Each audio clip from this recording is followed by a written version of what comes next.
27. With a payoff pitch, fastball misses, and Yastrzemski's aboard to start the night. He's on at first with nobody out. That brings up Bobby Witt Jr. Hey, baseball extra fans. Ever witnessed a game where every single pitch felt like it could change everything? Where the stakes were so high, you could taste the tension in the air. Well, tonight, we're diving deep into one of those unforgettable September nights in Cleveland, where two American League Central rivals, battling for a wild card spot, left absolutely everything on the field. You won't want to miss how this one unfolded. Welcome back to Baseball Extra, your home for the most comprehensive baseball coverage. We're here in Cleveland, Ohio, under the bright lights, as the regular season rapidly approaches its conclusion.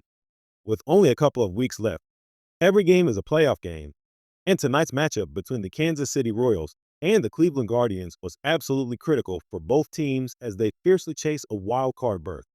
This was the final meeting of the year between these two rivals, and believe me, it delivered all the drama we could have asked for. On the mound for the Guardians, we had the promising young right-hander, Gavin Williams. This was his third time facing the Royals this season, and in his burgeoning career, Williams has really found his stride against Kansas City.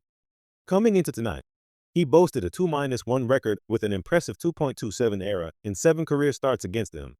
But baseball, as we know, is full of surprises. The game kicked off with a bit of a wobble for Williams.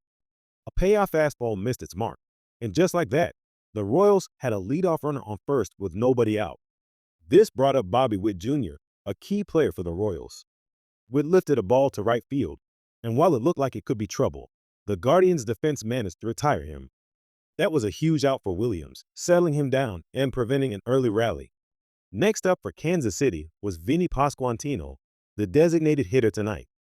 Pasquantino is a remarkable talent, becoming only the 6th Royals first baseman in history to notch over 100 RBIs in a season.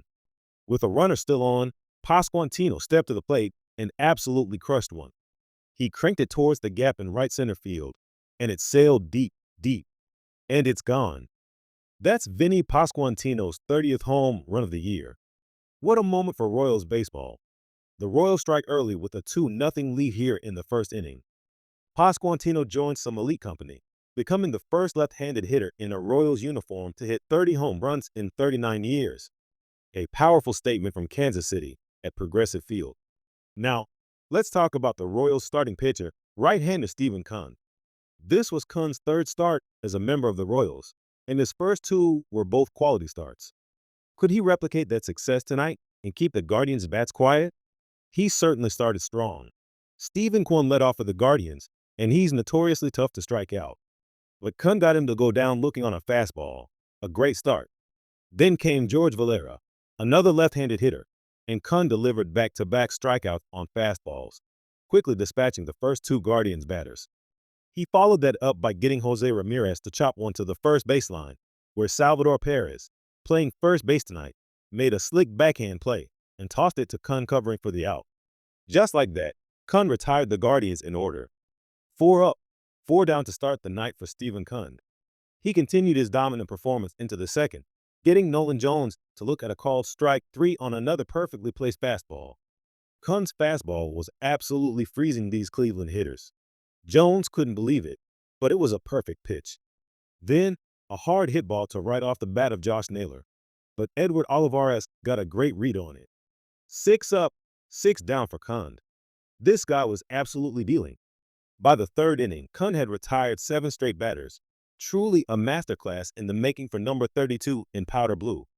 Bo Naylor came to the plate, and we remembered he had a hit against Kunn last year in a relief appearance. Naylor put a charge into 1-0 out shot towards right field, heading for the wall. And Jack Caglione, the right fielder, made an absolutely spectacular leaping grab at the 9-foot wall, robbing Naylor of extra bases. Stephen Kunn definitely appreciated that help. That's as good a play as Caglione has made in the major leagues. He truly made a difference for Kansas City. The inning concluded with a ground out to first baseman Salvador Perez, who flipped it to Kunn covering. Another 1-2-3 inning, and we headed to the 4th with the Royals still leading 2-0. Meanwhile, Gavin Williams was settling in for the Guardians. After that early home run, he found his rhythm, relying on his sweeper and curveball combo that had already accounted for all 3 of his strikeouts, 2 via the curve, 1 via the sweeper. Jonathan India, who struck out in his first at-bat, waved at that nasty sweeper again. Williams' breaking stuff looked absolutely unhittable at this point. He had retired 11 of the last 12 batters, showing incredible resilience. Stephen Kund, who had been perfect through 3 innings, now faced the Guardians lineup for the second time. Could he maintain his perfect game bid? Stephen Kwan stepped in and finally broke the perfect game, hitting a double into the corner for the Guardians' first base runner of the night. 9 up and 9 down until that double. Kwan later advanced to third on a productive out from George Valera, bringing up Jose Ramirez with less than 2 outs. Ramirez grounded 1 to Perez, and that brought Kwan home. The Guardians are on the board in the 4th inning. It looked like a pretty good break for Kwan from third, and Perez wisely took the out at first base. The Guardians cut the lead to 2-1 on that ground out from Ramirez, his 77th RBI of the season. The bottom of the 5th saw more action. With 2 outs, Bo Naylor stepped up again and hit a sharp line drive down the line towards the corner. It's extra bases for Naylor. A 2-out double, putting the potential go-ahead run in scoring position for the Guardians. Then, the number 9 hitter, C.J. Koffa, came to the plate. He hit a ground ball to short, and the Royals shortstop made a fantastic diving stop. If he doesn't get that, a run scores and the game is tied. Instead, the Gold Glover, one of the best defensive players at any position in baseball, ended the frame, preserving the Royals' slim 2-1 lead. In the top of the 6th, the Royals looked to extend their lead.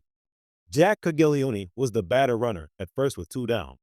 Another curveball from Williams, this one bouncing off the first base bag for a fair ball. Garcia was on his way to third, and Koffa came in to grab it a base hit off the bat of Caglione, and the Royals had runners at the corners with 2 outs. If that ball hadn't hit the base, it would have screamed down the line into the corner, and Michael Garcia almost certainly would have scored. Jonathan India was the next hitter, having struck out both times up tonight. Williams got him swinging on another good slider, finishing the inning with his 6th strikeout. Another dandy tonight for Williams, who gave up the 2-run homer in the first, but nothing after that. Stephen Kund came back out for the 7th, still holding onto that 2-1 lead. 2 down, nobody on, and Kund had a chance to get through 7 innings. He faced Zach Schneemann, who had lined to right and grounded to second earlier. Kund issued a ball 4, way outside. That was the first walk he issued all night, coming with 2 outs in the 7th. Manager Matt Quatraro made his way to the mound, and it was clear Kund's masterful outing was over. What a gallant effort he got out of Stephen Kund. He wouldn't go 7 in back-to-back games, but it was a very strong 2-start stretch for him with Baseball Extra's very own Kansas City Royals. Taking over for Kund was John Schreiber, making his 67th appearance of the season. Schreiber had a 3.47 ERA and had stranded an impressive 75% of the runners he'd inherited this year. 13 of 52 inherited runners had scored. His job now was to take care of Brian Rock, the switch-hitting infielder and shortstop. Tying run at first, 2 outs in the 7th. Schreiber delivered a payoff pitch on the ground to first, and Salvador Perez vacuumed it up to finish the inning. Excellent job by Schreiber, leaving a man stranded, and we headed to the 8th inning, still a 1-run ball game. Bottom of the 8th inning in Cleveland, and John Schreiber, who got the final out in the 7th, stayed on for the 8th. Bo Naylor, the catcher, came to the plate. He swung on and smashed one into right field, between first and second.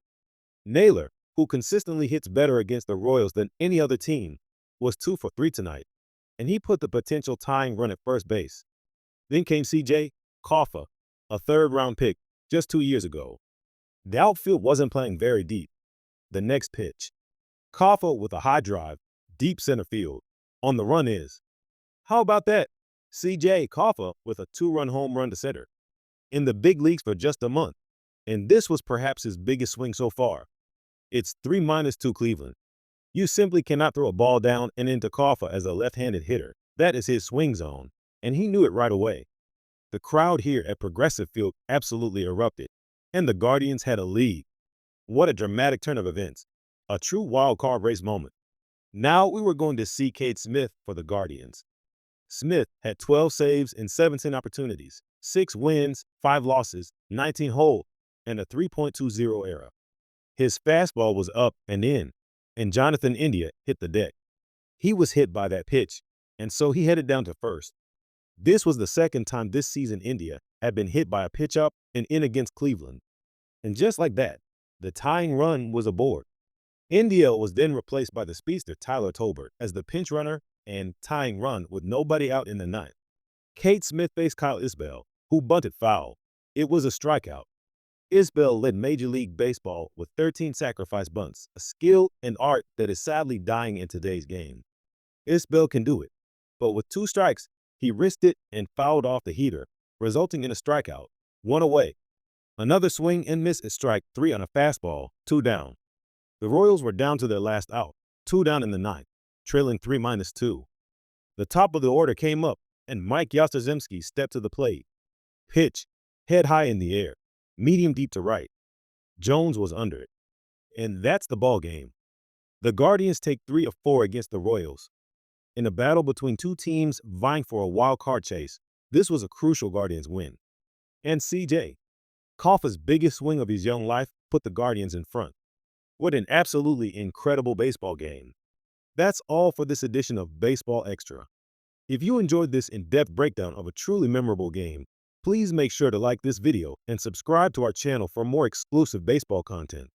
Thanks for tuning in.